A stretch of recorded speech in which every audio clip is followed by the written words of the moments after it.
Whatever. Suck my butt. You suck my butt. I'm not down for butt sucking. It's because you got the mustache and the beard. You got to tie it back with a scrunchie. Well, with that, welcome to Monday/Tuesday scrunchy butts, whatever Chris was saying there. Wow. Welcome to Amigos and Co. In your face hole on the YouTubes. It is Monday/Tuesday. We were getting R-rated in the pre-show just now, talking about stuff. Yeah, I don't even know where to go from that. It shocked me completely. I will. It's not hard. No, it's not that hard because I am pretty vanilla. I am going to say hello to a few of the people in chat. Dennis Michael says, cool. Dennis Michael, hi Dennis Michael. Shannon Brown.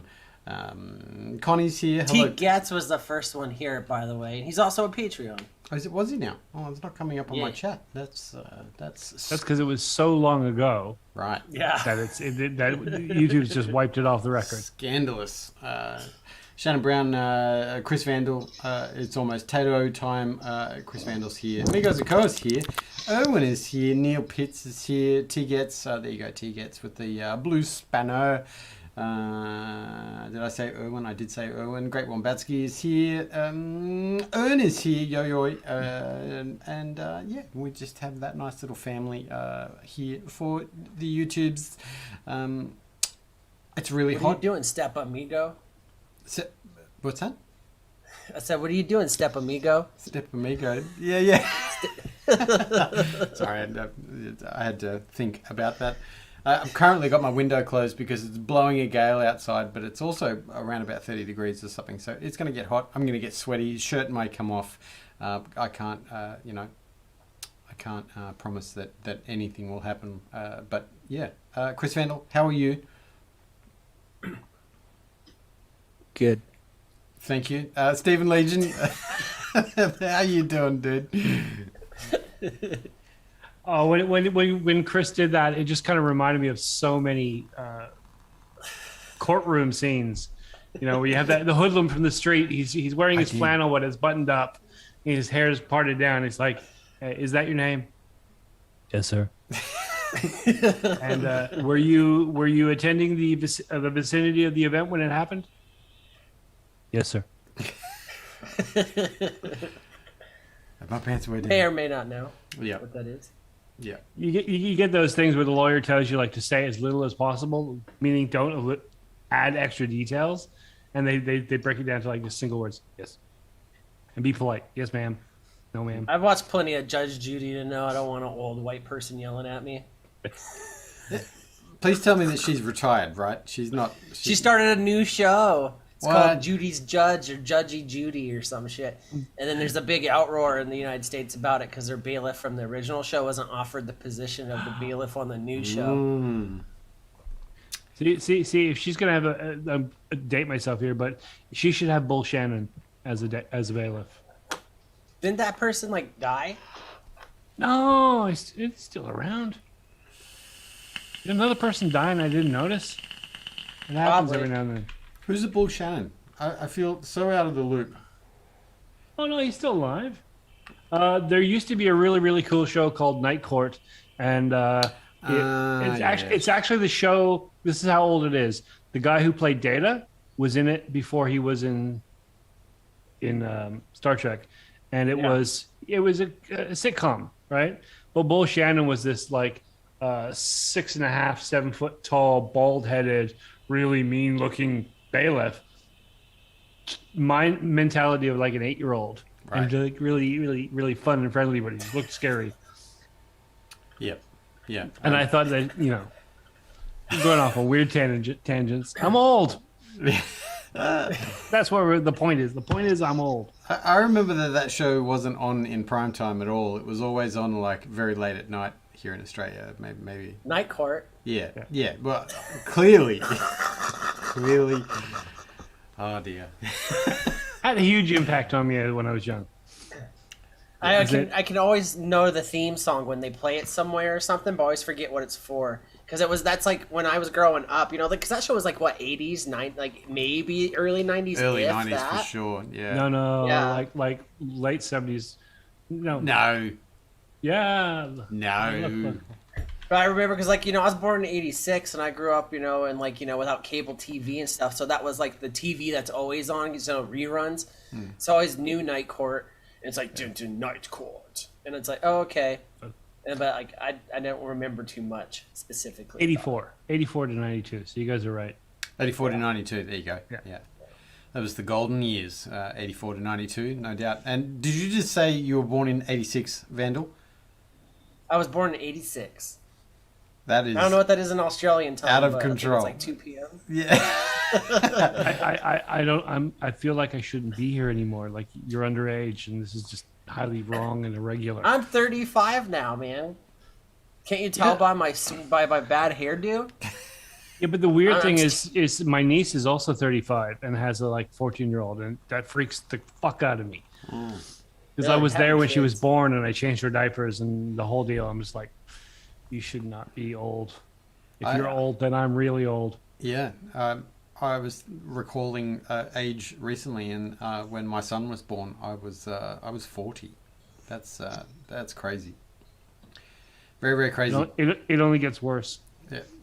Thank you for that. I know. I'm seriously like you'll have the same thoughts that you have will just reoccur over and over. Like as soon as he goes to like the next level of schooling and then into high schooling, then he gets his learner's license. Oh my God, I got a kid. Can't believe I have a kid who's driving. He's gonna have a girlfriend. It's gonna last for 2 years. Serious. Like I can't believe I've got a kid that old. Yeah. Just step by step. Every time they have an achievement, you're so fucking proud of them. And it's just another nail in your fucking coffin. I'm old. Shout out to Dave Lloyd in the chat. He says, I have underwear from pre-1984. He's apparently the uncle from the Willy Wonka and the Chocolate Factory. Grandpa Joe. I was going to say prove it, David Lloyd, but please don't. Don't do that. We don't want to see that on the Facebook. Pictures on the Amigos and show. Yeah.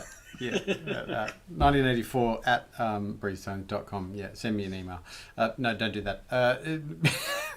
Fellas, shall we get this out of the way? Let's do a little bit of buffet action. Yeah, let's do that. Steve, do you want to go first today? How about that? Okay. I got this thing. I vaped it. I used it. I liked it. I reviewed it. It's got some stuff in it. It's called iced coffee. I got this thing. I vaped it. I used it. I liked it. I'm still sucking on it. It came to me from David Lloyd. That came to from Vapor State. It's got some stuff in it. It's some pink stuff. I really like the pink stuff. And I got this thing, which I vaped it. I used it. I don't use it that much, but I do actually kind of like it. It's from Steam Crave. That's from David Lloyd. That's the what the hell is that? That's the Kong, the King Kong. It's pretty beefy looking. We talked a lot about this the other day. King Kong is a nice device, but in there I've got some toffee nut latte. That's it. That's all I got. Nice. Mr. Vandal. Oh, I'm real complicated with these things. Caliber and Anarchist Orange. Nice. Thank you for That's it. I'm surprised there isn't a Chris Vandal Squidly Triss mutual appreciation fan club. Calibrants for life. Yeah.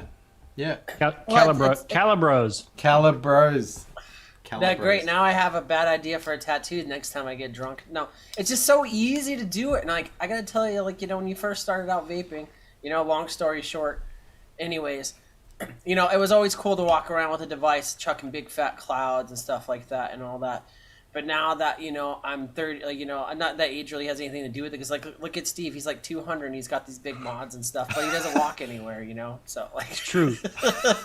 I have a chair with wheels. Yeah. Steve's actually a paramedic, if you guys didn't know. His legs don't work. No. But, yeah, so it's so easy to not have to carry a large mod anymore. The Caliburn just makes it easy. And I'm not even paid by these guys or anything. I'm not sponsorship. This isn't Steve and his Man Crave box or whatever. It's just so easy to do it without having to carry around 8 pounds as a product, Because, you walk around with a full-size mod, you got to carry a bottle of juice. You're going to carry a 60 ml bottle with you? Sure, you're going to go through it in 4 hours maybe, at least with how I vape. And then, anyways, God, I'm rambling. We just want to, we've had a fact check in the chat. There's a fact check from David Lloyd. No. Birdman. Yep, Birdman. Yep, there you are. All right, now you have to send it back to Birdman. This came from Dave Lloyd. I was gonna have to send it back anyway. It's a loner. Wait, is it like Blockbuster for vapes? Yeah, Vape Bank. Vape Bank. I don't know if I want to go to that website. It's worth it. But yeah, 100%. I'm going to tell you what I'm vaping on. I'm surrounded by coils. There's coils and stuff everywhere and all these devices. I too like a pod device. I have a Caliburn here and a Coco, and there's absolutely. I think I end up using these every day, like every day. So absolutely a time and a place for those. Yeah. That's it. That's all I'm going to say there. I'm just joining in you. I also have one of these, which is the Step with the Kumo on it. Very, very generously donated by Stephen Legion of Legion Incorporated Tuskings. Thank you very much for that. That's got some stuff in it because we're doing buffets like this. This one's a 3D printed one. That's a Hummingbird with the Typhon GT1 with some other stuff in it. And I also have the Denalia. This is basically my buffet from Sunday night with the QP Juggernaut V2 in there with some overdrip. Uncle Chris's custard, which I've lost the bottle. But I'm also vaping some of the Shakedown, the Yeah Nah Nah, and some Apple stuff from Canada. I can't show that label, but that's a little bit of... Is really, really worth it. I'm sure everyone looks at that label and was like, yeah, I know the one. Yeah. But we're into the show now, fellas. We've done our talking. We've made me feel uncomfortable. We've laughed at Steve. Now's the serious stuff. We don't have any serious stuff. But there's been a lot of news. We were talking about that on Sunday night. There's been an awful lot of news in the last week, I would say. I haven't got the link ready, but I will have it by the end of the show. The Global Forum for Tobacco and Nicotine, they always have different letters that I can never remember. I am going to put a couple of links into the chat. Some very, very good commentary on what's going on, and particularly with COP9 or COP10, 11, whichever they've postponed to.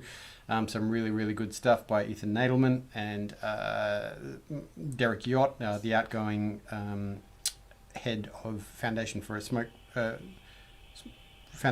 Smoke-Free World. Some really, really good talking stuff that you should be listening to just to hear what's going on with tobacco control, the past, the present, and the future. Thank you, Chris Vandal. There you go, GFN Events. It's on their YouTube channel as well. They posted, there's a couple of big ones, a couple hour discussions. It's really very, very good.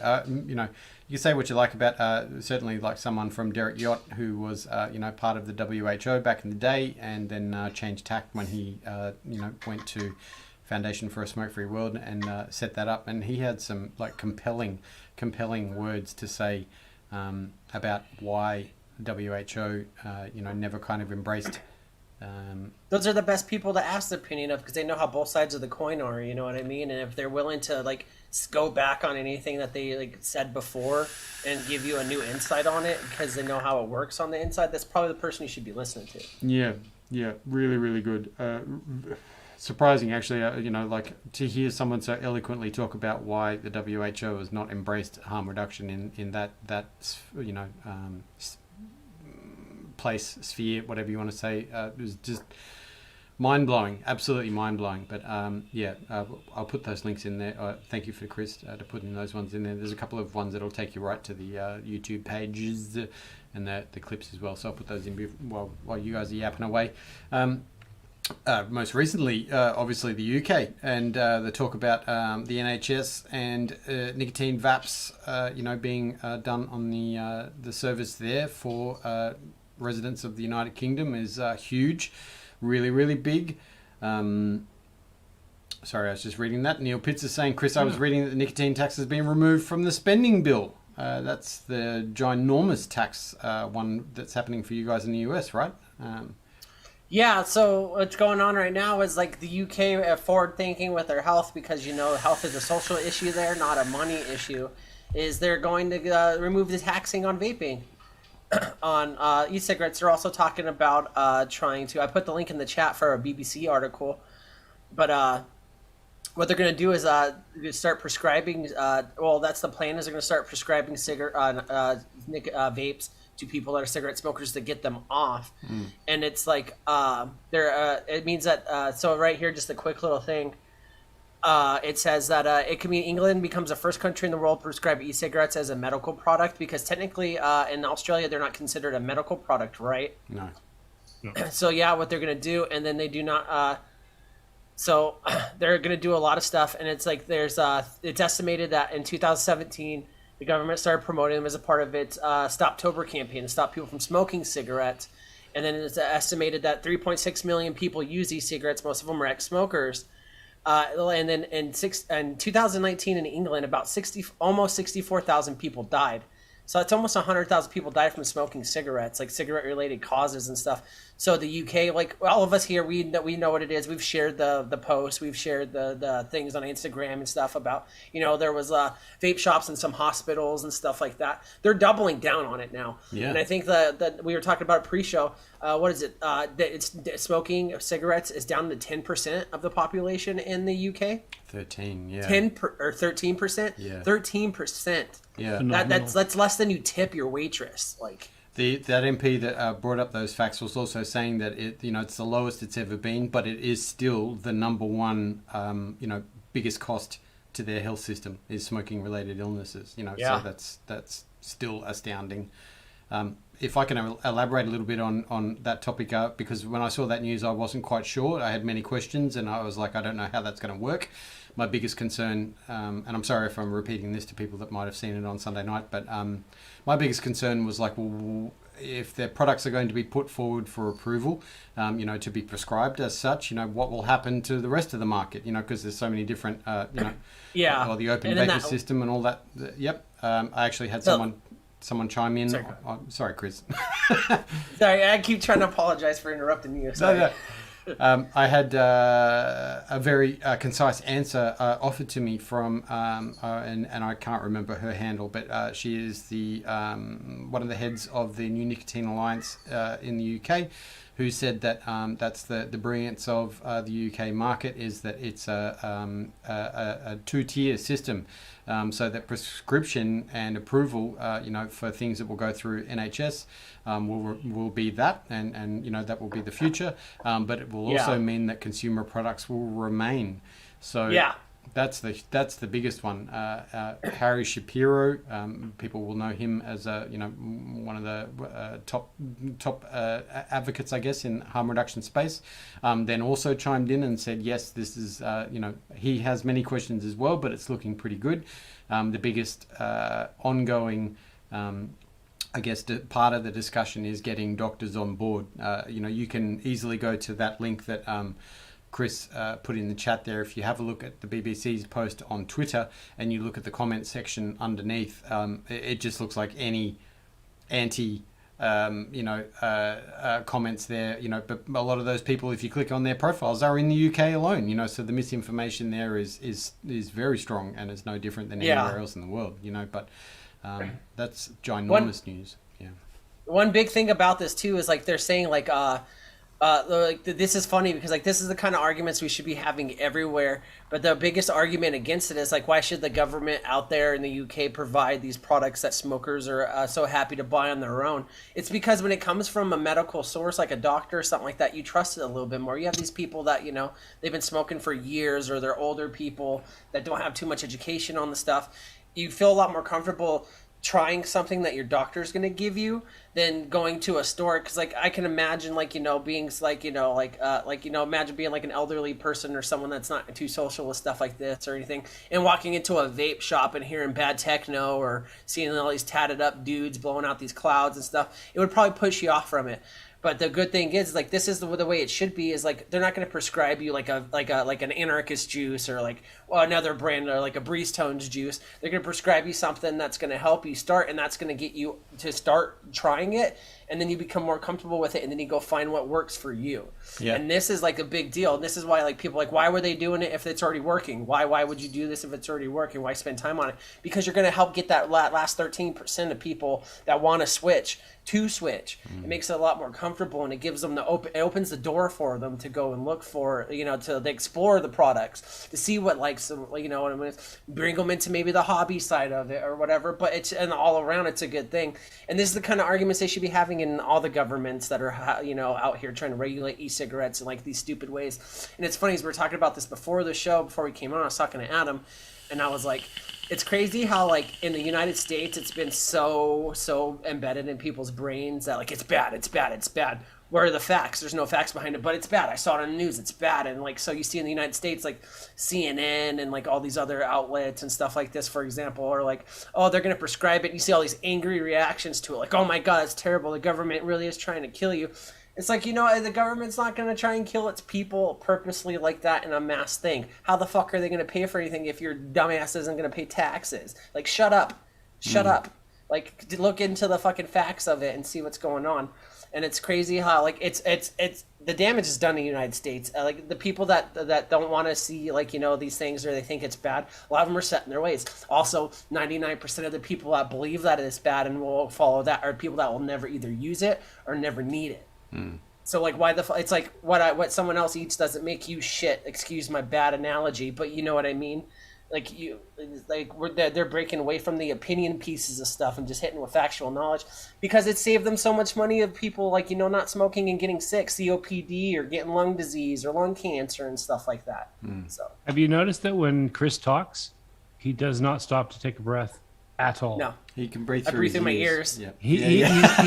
He's learned how to fight interruption by just leaving no gaps whatsoever. All the way through, I'm like, Yeah. But let's add into the fact that, I mean, everything you said is correct there, but add into that the sad fact that those that live in the lower economic section of society, they tend to be highly, highly represented, overrepresented in the holdouts of people who still smoke. And when you're talking about prescriptions in the UK as opposed to the US, you're not just talking about, yes, you need to go get a piece of paper and then you can get one of these. You're also talking about lower cost products, government subsidized, it's on the health plan. So you can actually pick up a pod system for far, far less than you'd get the equivalent device if you walked into a shop. That in itself is a major. And I know a lot of people will say, well, if they can buy cigarettes, why can't they buy a vape? If they want to quit and vape that way, well, why don't they just buy it? Well, it's untested. It's unproven. If you only have $40 today, that's all you've got. 10 of which you're going to have to spend on some food. You got $30 left. Get some smoke, something to smoke. If you spend half of that on a vape and it doesn't work, then you're out of shit. You're shit out of luck for the day. Yeah. So getting it on a prescription allows you that to ease in, to give it a try, get you started. And then if you like it, now you're saving some money. On the prescription, you're saving some money. On vape, you're saving some money. So it's doubling down. And then as you get a little more comfortable, you're feeling a little bit better, you think, okay, maybe I want to branch out. I'll go to that place with all this tattooed, where Earn is working. I'll go buy myself some vapes, something a bit better than the prescription stuff. And you sort of work your way into it. But it opens the door for the opportunity to make a switch. That's all it does. And I'm just getting tired of these people. Like you see it a lot in the United States, and I understand like how it goes. If you're a person that's not rich, you're taxed out the nose for stuff. You know what I mean? You gotta pay taxes for stuff. And then they're like, oh, well, it's stupid. The government's wasting money on it. No, it's not fucking stupid. That's your fucking money the government spends no matter what it's on. Whether it's on healthcare, whether it's on the military, whether it's on streets and roads. That's your money. Stop complaining that the governments, when like you have like the UK government trying to give back to the people. It's your investment, and they're investing in you, investing in them. You know what I mean? Like, stop getting mad about like, oh, blah, blah, they're going to provide this stuff for people. It should be for the people. You're paying these fucking people's bills. Like, you're paying for everything that comes. Yeah. It's already been shown that countries that have socialized healthcare and look after the people, they have a happier populace. They have a more productive populace. They spend more on leisure stuff, which helps the economy. They work better and longer, which helps the economy. And just overall, the impact on society is much, much less than if you don't. If you save all that money, you end up overall far, far worse off. And unfortunately, America got into that concept. It became very politicized. It's very much this is the American way. We don't do that.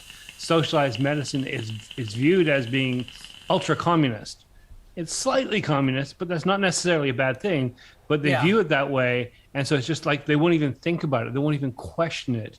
Yeah. I've seen people, like my wife has MS. We live in Australia. Thankfully, she has friends in the US. And yeah, we're talking about $2,000-$3,000 per month just for medicine. And it's medicine in that specific instance that it's one of those things. You're on it and you don't know it's doing any good until it doesn't. That just proves that you're on the wrong medicine. Now you try something else. So it's kind of vitally important because you take it and you take it and take it. If you don't take it, one day half your face shuts down. One day you can't walk. One day you wake up and all of a sudden 3/4 of your body's just in random pain for no reason. And there's no cure. It's just your nerves are all fucked. And all these things I say one day. I mean, it happens on one day and it lasts for months, could last for years. It's devastating stuff, right? But the thing is, like I said, people in the States already marginalized, already having difficulty getting through their day and through work, whatever, 3,000 or more per month on medication. You have to you have no choice. And so how many people are not taking their medication, not looking after themselves, just to get by, just to survive in pain, just to survive in pain. And like, not to tangent off here, but like a lot of people are like, these programs and stuff for these people, they just need to go get a better job or they need to do better. Stop thinking about the individual person, start thinking of stuff like this. I grew up a welfare kid. I grew up on government assistance. You know why? Because I had a parent that didn't want to take care of me, my family, my brothers, my sisters, or herself, and things like that. So you're like, oh, it's going to go to waste of money. Long story short, like we would get food stamps and stuff, right? Food stamps you couldn't spend on like cigarettes. You couldn't spend on certain things. It's about the kids in the situation. It's about the people that don't have the opportunity. So guess what happened when like we got food stamps and my mom couldn't spend them on cigarettes or going out to the bar? I got fucking food. You know what I mean? These kind of programs are made for that specific person, but they help the other people. If I went without food, guess what? I'd probably be out there stealing stuff, robbing people to survive. To do stuff like that. And that's why it's important to support these kind of programs for these people, because it doesn't directly have an effect on a poor person's not going to get rich off of government subsidies. The person that is under the care of that poor person is going to live a slightly better life and have a better opportunity to do better for themselves. I haven't had government assistance since I was a kid. And now look at me, I'm fine now. I'm self-sustaining. I have a job. I pay bills. My name's on fucking paperwork and stuff like that. Oh, the success story here in America is Chris Vandal. Oh, no, but long story short, this shit helps the people beyond that quick little bias of like, oh, this only helps like poor people stay poor or stay lazy and stuff like that. I had no choice not to do anything else at 8 years old, 7 years old, eating a jar of fucking pepperoncinis for dinner. Not to get off topic, but that's what these things are for, and that's who they're there to help. Because just like Steve was saying earlier, you see that these people are actually happier in these situations because you can go get average health care. If you like in the chat right now, any of you throw out your back if you don't have great insurance, what are you going to do? You're going to lay on the fucking floor for a week and hope it goes away, right? Why would you have to do that? Why not take the other? Anyways, sorry. Now I'm going off. But no. I mean, it's a good point. You've got to look after your people. Basically, bottom line is no matter what form of government, no matter what politics you have to look after your people. You have to try and make sure that they're healthy, they're happy, they're cared for. They've got the basic minimums: home, they've got some security, they've got some food. I mean. You can argue about people taking advantage. There's always going to be a handful of people that will take advantage. There's nothing you can do about that. You don't worry about that so much. You worry about the rest. And there is a vast majority of people that will, even now, I mean, people that work their asses off to be lazy. They work their asses off in the systems we have to try and take advantage of it. If you lift them up just a little bit, if you give them some basic care, some basic fundamentals, all of a sudden they don't have to fight or scheme to try and get ahead. You basically find that give them a year or two, they start thinking of things to do with their time. Usually they start producing. Yeah, they create or they like it's boring to sit and watch TV. I mean, we all found this out last 2 years. If you get to sit at home, watch TV all day, eventually you go, fuck, I wish I could go to work. Any work, some kind of work. I just want to do something. People want to play a part. It's a fundamental part of what we are. We're doers. So, yeah. Yeah, there was so much to unpack in all of that. 100%. Yeah, that's all I'm going to say there. But I am going to change tack a little bit. I am going to post in the chat. That is a YouTube channel. Hopefully that one will come up. That is this is an event that's coming up this week. Actually, at the end of this week, I believe, which is called the Scope live stream. Are you involved in this, Steve? Do you know? Whoa! When you go to the link, it starts auto-playing. Yep. Yeah, no, I'm not involved in it. I will be attending some of it. I looked at the schedule, and what is it, like 5 days straight, 12 hours long every day? Yes. I'm going to have to go back and pick through which things I want to really pay attention to, because otherwise my brain will go fuzzy. Just to reiterate what this event is, Scope is a consumer live stream event that was developed to inform, educate and support the public, the media and all consumers of safer nicotine products in Asia Pacific and beyond. This is an event that's, by CAFRA, which is a group which is headed up by a bunch of people, but involved in Asia and the Pacific Rim. I probably got that completely wrong, and I'm sorry, Nancy, but it is quite a few groups of countries. Over the 5 days, there will be presentations, live panel discussions, Q&As, from various consumer groups from around the world. And I've been seeing on Twitter that some of the names that you would already know are all involved. Mariwa from NZ. There's a lot of the organizations obviously in Asia, but I think maybe even Charles is involved. Charles Gardner. I'm probably getting this completely wrong, but that link there, as Steve said, there is like days and days and days of discussions and forums and Q&As. So it'll be hard to miss. Yeah, it will be hard to miss. I think like what Nancy was saying, that this was kind of set up as a contra to the COP event and the silencing that's going on there with tobacco control. So that link there is coming up. It will be, I'm sure, the fact that that's taking us to a YouTube channel means that also you'll be able to watch it post event as well. Hopefully that will all be there. But yeah, that's going to be a huge one. And like Steve was saying, I've also seen a little bit of the program as such, and there is an awful lot of stuff going on there. So I think from many different parts of the world. So worth it. Yeah. Also, I've reposted it to the Amigos page from Breeze Tones. You guys have seen it. There is actually a vape event going on in the UK to celebrate the openness and the fairness and the open, being able to attain it. And I gotta tell you, being a United States vapor, that's something I never would have expected to see ever. Is that they're going to do it in London, and it's not an event like like we had the one here where everyone went to the Capitol or whatever and did all that stuff to fight for like the things. They're actually going to celebrate that they're being able to attain nicotine harm reduction products and stuff like that, to celebrate it. And I think that's a huge fucking deal, because you never see something like that in the States. You know what I mean? It's always fighting for to fight a tax or fight a ban or anything like that, like a rally and stuff. This is a rally to celebrate being able to attain these products, and that's a huge deal to me. The UK is doing it right with that. Like there's no question about it. Like they are the model of what to do. Sure, it sucked at first when it was when I first got into the industry, the TPD regulations where you had to go through and do all this stuff. But guess what? Now it's proven that none of the products that are sold out there can get you sick, will make you sick, or anything like that. It's going through a stringent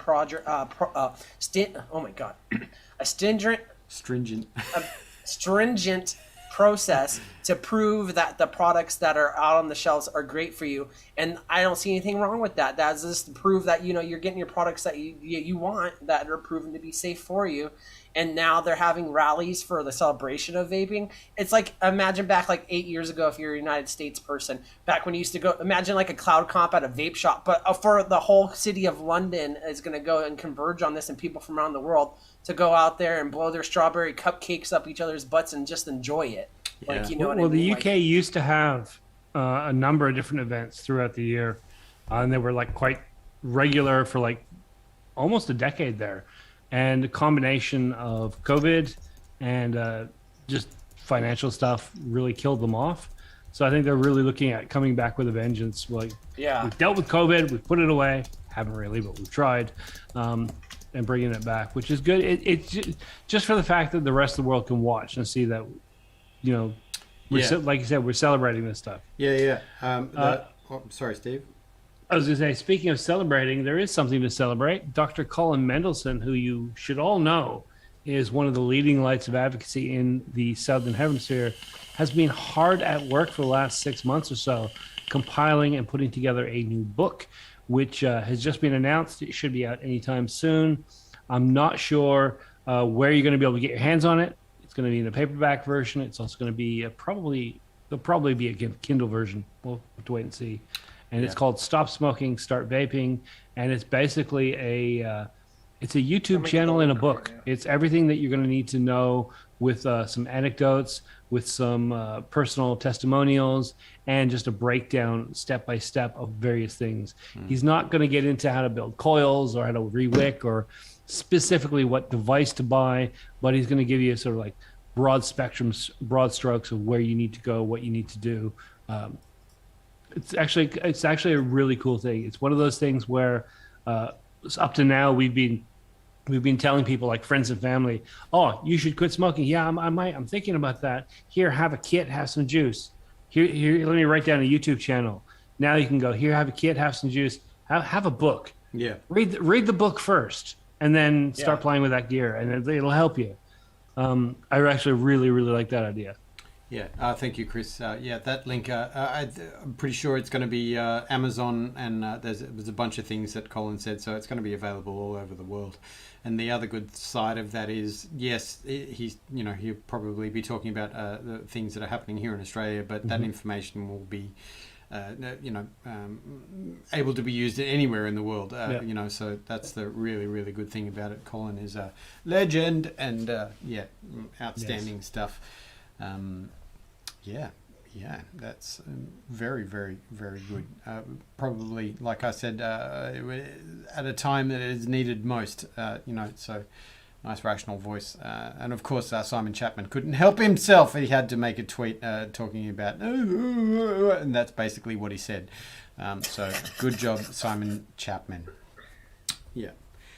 That was a lot of news. No comment. Yeah. I fear litigation. Yeah. No, you can quote me on what I thought he said, because that's what it sounded like. I need my diaper changed. Yeah. I was thinking about, that man shouldn't have any airtime, but I was thinking about back in the day. I remember when he was doing, the defacing of the cigarette advertising, because I'm pretty sure that there was some ads in my grandfather's adult magazines that I may have perused a couple of times. I saw a lot of it, and I remember that and thinking, that's really cool, because my family smoked and I obviously did not, and I hated it, and I didn't know what else to do, and I was stoked that somebody was doing something about it. But I keep seeing all of these things, because he's blocked me. I had no interaction with him, and he blocked me straight away, because I'm such a threat. I'm such a threat to public health. But in the same vein, he's just so not relevant. Like, he was relevant. A lot of these people that fought cigarette industry and stuff like that from back in the day, a lot of them, maybe their mind's in the right place or their heart's in the right place, but things change and get better, and they have nowhere to go now. And so they do is they jump on these things, and they bandwagon with this without knowing the facts or anything, and their experience with, because big tobacco kind of fucked it up for a lot of us, and not us, but the industries of things like this, because they did lie. They lied a lot. They advertised, they purposely marketed the children, or they lied about what was in their cigarettes. They denied that it would cause you stuff. So it's a lot easier just to say, well, it's the same thing, and it's really not. And that's why I think like we're going through this right now. Is a lot of younger generations are looking to, not just younger generations, but it helps. But they're a lot more inquisitive, asking more questions like, oh, why is it bad? Or why do you say this doesn't work? Or this and that? And a lot of people are not used to the pushback, because back in the days, someone told you, like, you think about like even the early 2000s, in the 90s, cigarettes are bad. Yeah, I agree. Yeah, they're bad. They're terrible. And you'd still fucking do it. You know what I mean? And so a lot of people just go with the flow kind of thing. And we have that problem in the States with the news and media and mass attention to things. And a lot of these people just have no home to call a home anymore, because who the fuck cares about people smoking cigarettes nowadays? Not a lot of people do. You know what I mean? Like, you still have the people out there doing it, but what's the big issue? What makes you feel validated and, like, you know, advocating for something? Whether you're right or wrong, you're gonna do it because, you know, it's what you know. And it's a lot easier to do something without being, you know, questioning the validity of it, because everyone else is saying it. Fact is now being trumped, not, no pun intended, but fact is being, you know, overshot by, you know, public opinion. A public opinion now, if enough people believe in it, it has to be true. Why would so many people be wrong? Because a lot of people are fucking wrong. You used to call women witches for being able to fucking do 2 + 2. You know what I mean? And look where we are now. Now there's women mathematicians and people that run for presidents of countries and shit like that. So it sucks, but this is the cycle we have to go through of change. There's an experiment that they did quite a while ago with mice. And basically, they put 100 mice into a giant cage. In the giant cage, there's a little bit of a ladder. And on the top of the ladder, there's a water bottle. It's the only water bottle in the cage. And every now and then, they put a little tiny bowl of water in the corner. And so what happened is a mouse would go up and it would go to get this water bottle. But unfortunately, the water bottle is electrified. So it would get some water and it would electrocute itself. So halfway through the day, start getting thirsty, goes up, one rat or mouse electrifies itself, goes, not enough to kill it, but enough to really hurt, and it runs away. And they found that all the other mice refused to go up there now. It passed that information along. They were aware of what happened, and so they refused to touch it. They didn't have to experience it themselves. They learned from that original experience. They then took out half the mice and replaced it with fresh mice that had never been there or never seen it, and none of the mice would go up there. The new mice were told by the other mice not to touch that fucking thing. It will electrocute yourself. And so they thought that was really interesting. So they took out all the original mice and put in more mice, so that it was 100% fresh mice, but some of them had been in contact with the previous mice. They all refused to go up there because they were all told, don't go up there. They took out all the mice and cleaned it out. They put in fresh mice completely, and one mouse goes up and electrocutes itself because none of them had been told. So just that last part was just so that they could verify that it wasn't like a piss scent or a marker or something saying dangerous point. It's actually some other communication style. It wasn't communal knowledge. Yeah. And the thing about it is, I bring this up because we learned a long time ago that smoking was bad for you. It became imminently apparent. Actually, something I've recently found out is that it's not so much smoking that's bad for you. All smoking is bad for you. But what's really bad for you is cigarettes. Because we smoked pipes, we did chewing tobacco, we did all sorts of things. Cancers and lung diseases were fairly low.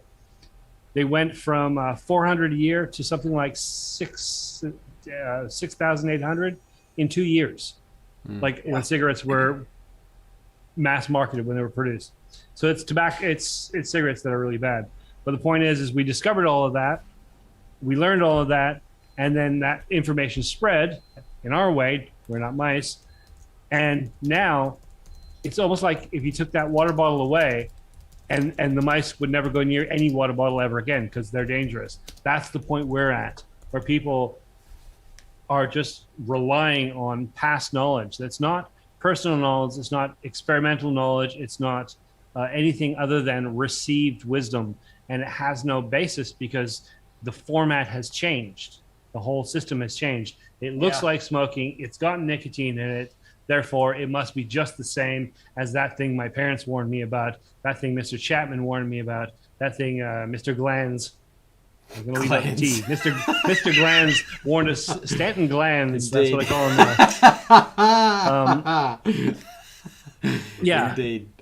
Engorged. And those people like that, they're a whole different category because they bought into something with science, facts. I mean, we're talking about some, excuse my language, but some really old fuckers here.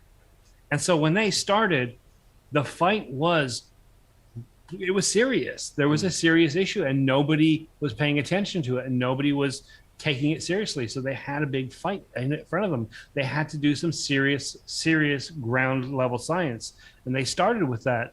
But unfortunately, they start winning, and the more they win, the less they start relying on facts, the less they start relying on science, and the more they start believing in it, almost like dogma. It's like religion.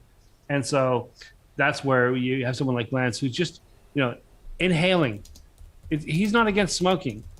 He's against pleasurable inhaling.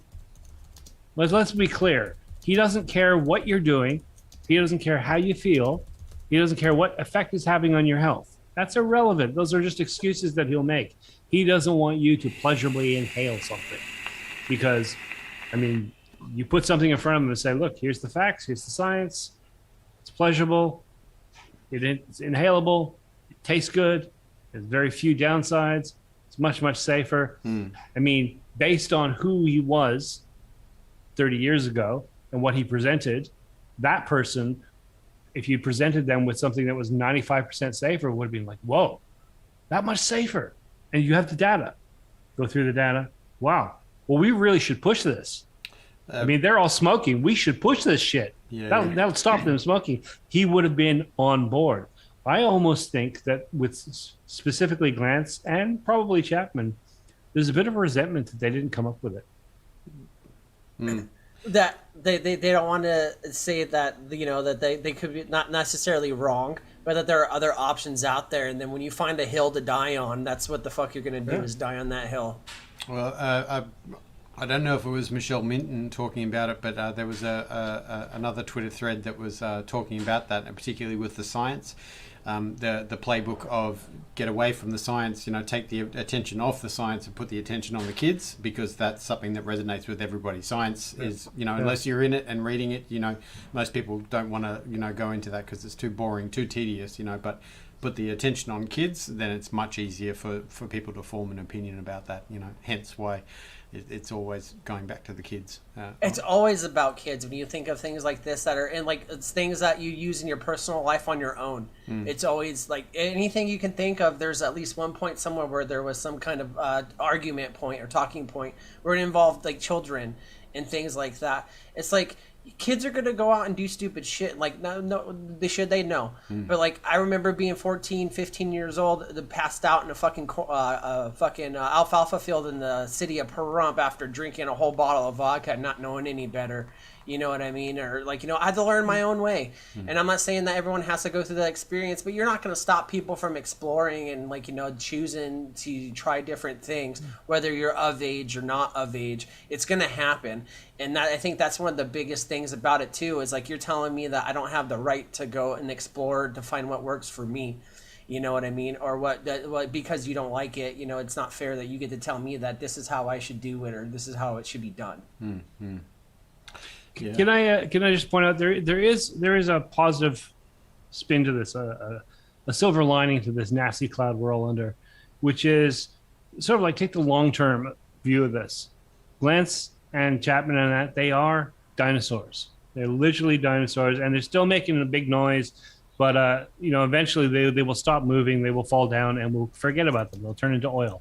When I was young, we're not talking even before, like go way before it gets worse. But when I was young, most of the areas that I lived in were incredibly religious, to the point where, just being gay, like even being suspected of being gay was you get shipped off to camp, listening to the wrong kind of music, wearing clothes that were outside of the norm. All these things were heavily, heavily punished. To say that you were questioning religion in any sense, never mind you actually saying you were an atheist, was heavily, heavily punished in lots of ways. and we have moved so far away from that. I think it was 1980 something. I can't remember what. Some kids were playing D&D, and then there was a kid went missing at the same time, and he happened to be one of the players.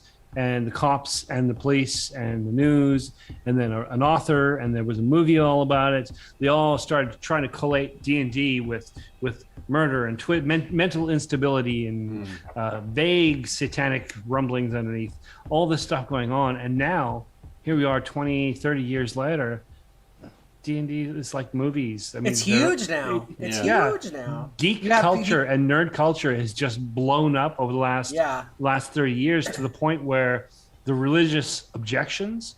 I mean, the first couple of Harry Potter books, they had mass burnings. Oh man, I was and not that would allowed not to happen watch now. any of that.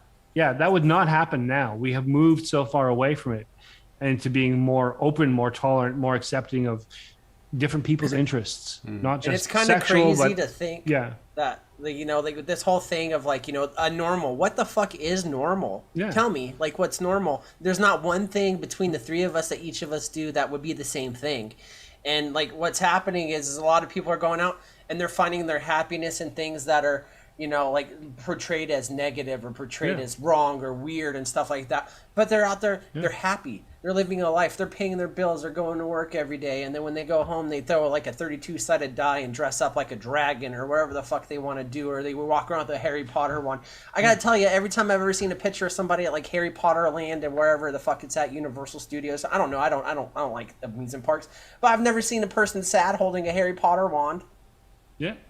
You know what I mean? I was just trying to put that into context as well. Here we are, like what we've come up through the D&D generation, and then like the next kind of thing that my brain goes to is, hearing those horror stories of people playing online games for 36 hours straight and dying from dehydration or whatever it is. It's like, but to be fair, I mean, if you're obsessive compulsive enough to play until you die, it doesn't matter if it's a role-playing game or if it's Cooking Mama. You're still going to do it. Yeah. Yeah. But back in the mid-'80s, the Dead Kennedys released an album, and they put a poster on the inside, and it was a poster based on a painting by Geiger. He's the guy who did all the artwork for all the Alien movies. Mm-hmm. He also has his own, like, great artist. Very twisted, very dark, very sexual. It's like cybersexual, if you want a better term. This poster it's called Penis Landscape.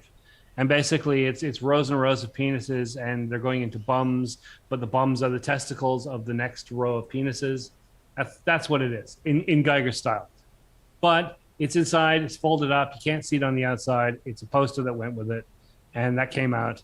At the same time that came out, Two Live Crew were there. Enough said, they were doing their Two Live Crew stuff. This started such a panic amongst mothers across the United States that they formed a group called the PMRC, the Parents Musical Research Center. They had Senate hearings where musicians... From housewives. Yeah.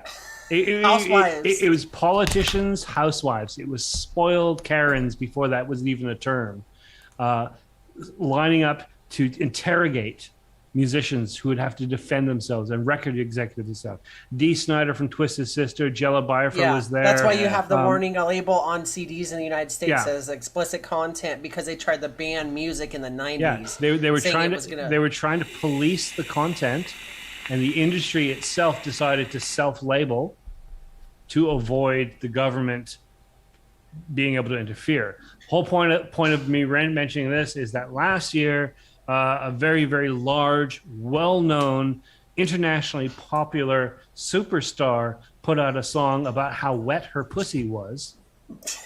And kids are walking down the street singing it. Mm-hmm. It's being played in the mall. Not a blink of an eye. Yeah. I think it's a tacky, tasteless song because I don't think she has no talent. Not because it's about her wet-ass pussy. That's a perfectly fine subject as far as I'm concerned. Just do it with some creativity and some art. There was none there. It's a boring song. But I also think Two Live Crew sucks. But I defend their right to talk about whatever they want to talk about. But we have shifted monumentally. Bring this back to the beginning. The reason I was saying this is that, we have a bunch of old fossils barking and yelling and screaming about what we're doing, and they're pushing on public policy. But as time passes, it all just kind of fades away. I don't even notice. I didn't notice how, movies became more sexual, more offensive, more gory. We were talking about that on Sunday night. How music became more explicit, but it just happened over the last 30 years. Stuff that I was listening to in the 80s is now the background music of TV shows that I watch. Yeah. Eric Clapton had a whole song called Cocaine, and it's like, oh, I'm driving my truck, I'm listening to this, but you goddamn kids playing video games are going to be violent. Did that make you go out and rail a bunch of lines of cocaine? No. You just vibed out to it. Yeah. You just, and it's crazy because, it's like this is going to make you go crazy. You're telling the people that enjoy something responsibly that they're not going to be responsible about it. Shut the fuck up. Tipper Gore, Earn Print in the chat, that was one of the people that did the things with the CDs in the 90s, and it was Dick Cheney's wife and stuff like that. He was the vice president under George Bush years ago and stuff like that. And it's like, stop thinking that you have to police other people because you're uncomfortable with something. You can be uncomfortable. I hate talking to people. I hate going in public. I hate small talk. I hate that stuff. But guess what? I still have to fucking do it to survive, and I do it how it works for me. There's no way you're going to catch me at a mixer thing and shaking drinks and hands with random people. I understand if you like that. I think it's stupid, but you're not seeing me go on to campaigns like, you cannot have no friends for nobody because the people suck. Just fucking let people live. And guess what? Most of the people fighting something, whether it's vaping, homosexuality, any kind of interest, because they're a little ashamed that they might like it. Indeed.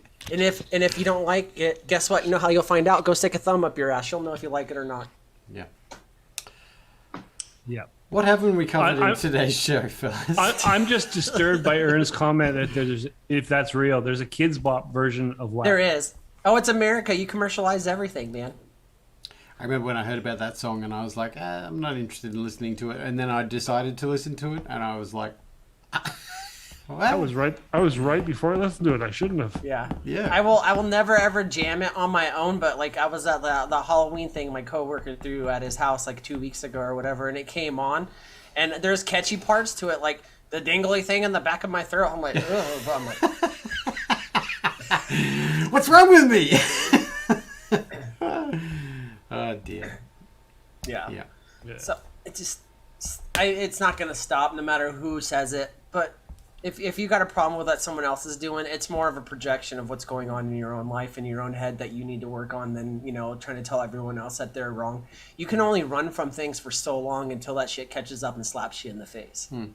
The biggest sign that things changed for me when I was a kid, I went to my best friend in school.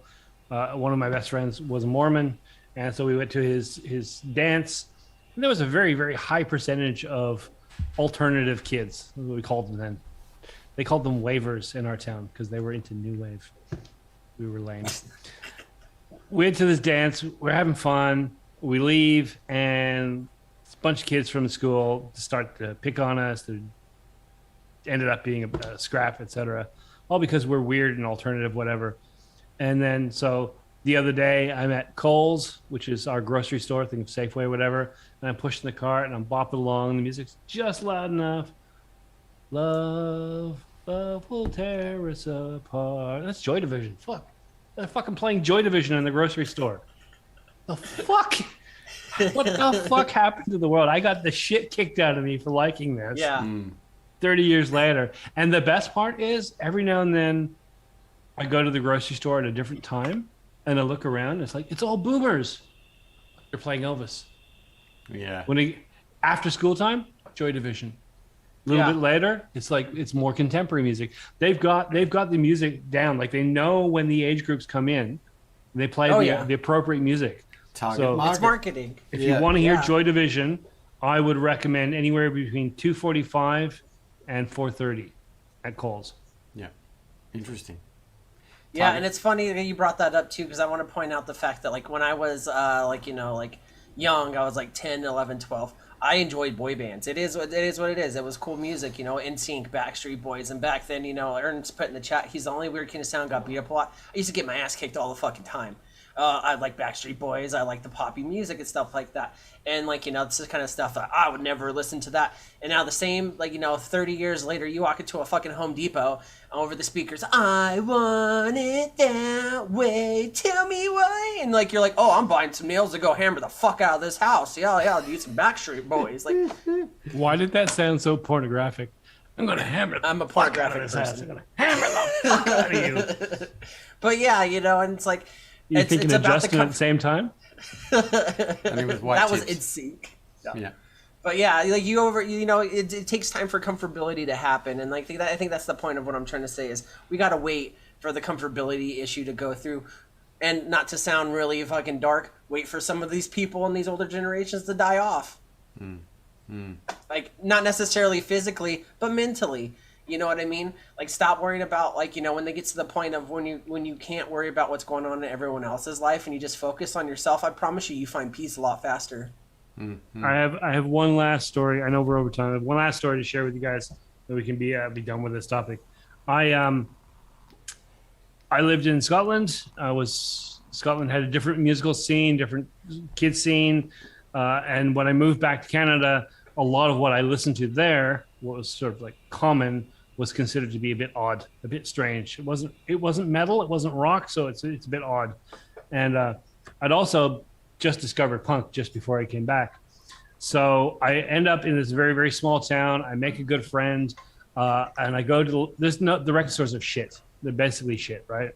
So I go into the store and I order a record. I think it was $30 back in the 80s. I order Dead Kennedys, Fresh Fruit for Rotting Vegetables, and it was going to come, and I ordered it, and it took forever. It took like 6 months to get there. And I finally get the call, it comes in, and I have no fucking money. I have no money whatsoever. I'm like, fuck. And my friend has no money to lend, so we're going to go in half and share the record. No, can't do that. His older brother, he's about 5 years older than him, goes and buys it. And he's really into the record. He wouldn't let us have it. Purple vinyl. Right, and he's really into that record, and he was just an average jock in town. He drove a Mustang, he wore muscle shirts, but for some reason he thought Dead Kennedys were cool, probably because it was loud and aggressive. And then one day I come to his house, I go to see, I'm pissed off. I didn't get my record. Someone else has my record. I'm pissed off about this. And I go to visit my friend, and there's a smoke pile in the backyard, and I go over it, and it's all this guy's records. And on the top, there's a big purple spludge just melting into it. I'm like, what the fuck? I don't even know exactly what it is. I go see my friend and say, oh yeah, his church told him to do it. He's you know, he's got a new girlfriend and he's trying to get back into the church a bit more. He's been moving away from it. I'm like, well, why didn't you just sell it to me? Why didn't you just give it to me? Why didn't you know, whatever? Don't burn these things. Let someone who appreciates them have them. No, you got to destroy the work of the devil. I was like, this is the world I grew up in. That's my point. And we are so far away from that now. I am so glad.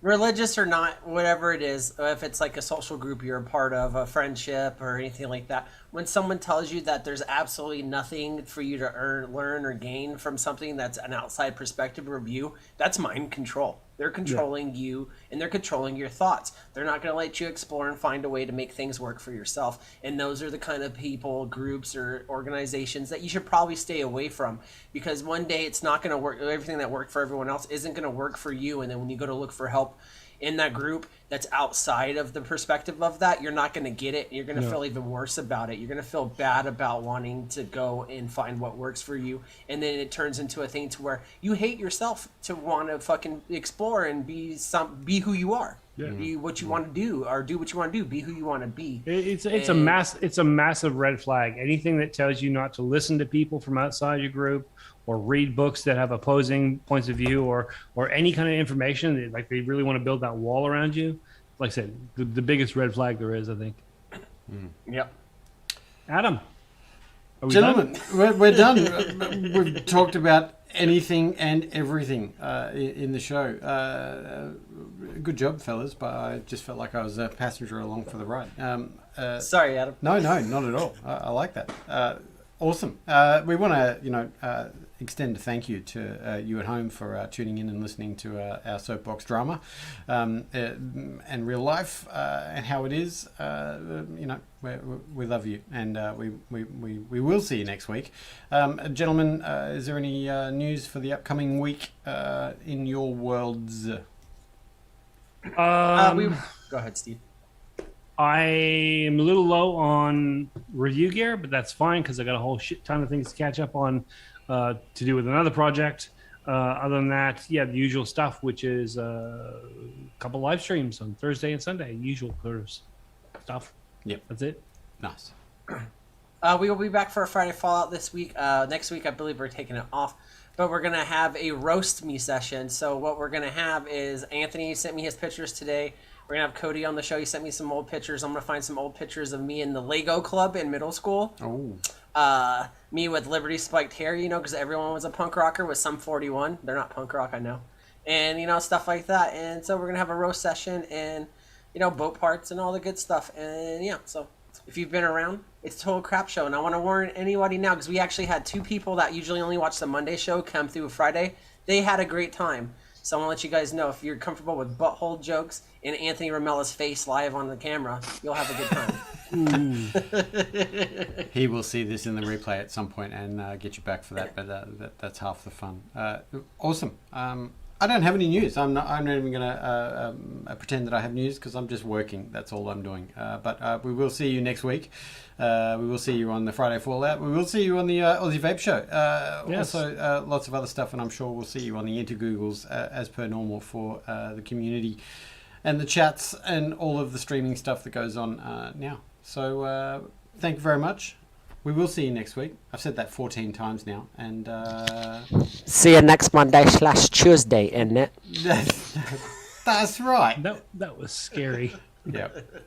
All right. Peace and love, folks. See you. Adieu. And bye. Yeah.